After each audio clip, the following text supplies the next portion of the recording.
what we have to do is walk and chew gum. We have to make sure that we address COVID today and that we build the recovery and the resilience of the future. We're fighting COVID in Spain. We may have been a bit the canary in the mine with 2 or 3 weeks advance compared to the rest of Europe, but what we are seeing now is the second wave going across Europe, with countries like France, the Netherlands, or the Czech Republic seeing incidence rates that are above those of Spain. The second wave is a reality in the European continent. Spain is not the exception, it's the rule, and it's a rule that we've got to respond to with determination, but also with the knowledge that the last 6 months have given us. Minister, I'm going to start away by plagiarising your comment about walking and chewing gum, if I may. I'm going to use that as my own going forward as well. But look, I don't know what Spain's problem is. Yes, of course, the pandemic is devastating, and we get that. And as you say, it is a global issue as well, not just Spain's as well. But I think most of us understand what a great country Spain is in many ways. You talk about the linguistic, cultural and gastronomical diversity. Well, you're in accord. We get that as well. So what is the problem with Spain's image, pandemic aside?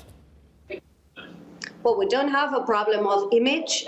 What we want to do is leverage the diversity that Spain has for the future, to build a stronger country, to build a more resilient country, one that is capable of resisting future pandemics in a stronger manner. What we want to do is what intelligent countries do: learn from the past in order to improve the future. Spain is a solid country. Ours is a strong economy. It's an economy that has been battered by COVID, like the rest of the economies around the world. If I look at Europe, I see that the growth forecasts for Spain for 2020 is in line with the growth forecasts for France or for Italy. It's minus 12% because we have been hit by the pandemic. But when I look at Spain, I also see the recovery has started. We are seeing plus 13% in this third quarter of the year, which shows that we are on a positive track. So manage the COVID today, start to work on the recovery today, and build a more resilient Spain for the future. This is what any intelligent country would want to do. And yet, Minister, as we know, there is disunity within Spain politically and with the measures that are being taken. The regional president of Madrid said, "What we have here is the most authoritarian government in the history of democracy." The leader of the far-right Vox party: "I've given instructions for the illegal state of emergency declared today by the mafia government to be appealed in the Constitutional Court." I put it to you, perhaps, that Spain is struggling internally because of this disagreement about the measures that the government, your government, is enacting around dealing with COVID. Well, look, ours, Spain's, is a very vibrant democracy. Sometimes it's a very colorful democracy.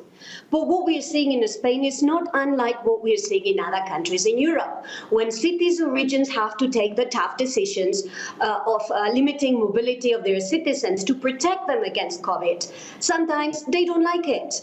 They pass the ball on to the central government. This is what we're seeing with other cities in Europe. This is not what we're seeing in the UK at the moment. This is what we're seeing in France. When the going gets tough, it's easy to throw the ball at the central government, but the central government is doing what all central governments are doing in Europe.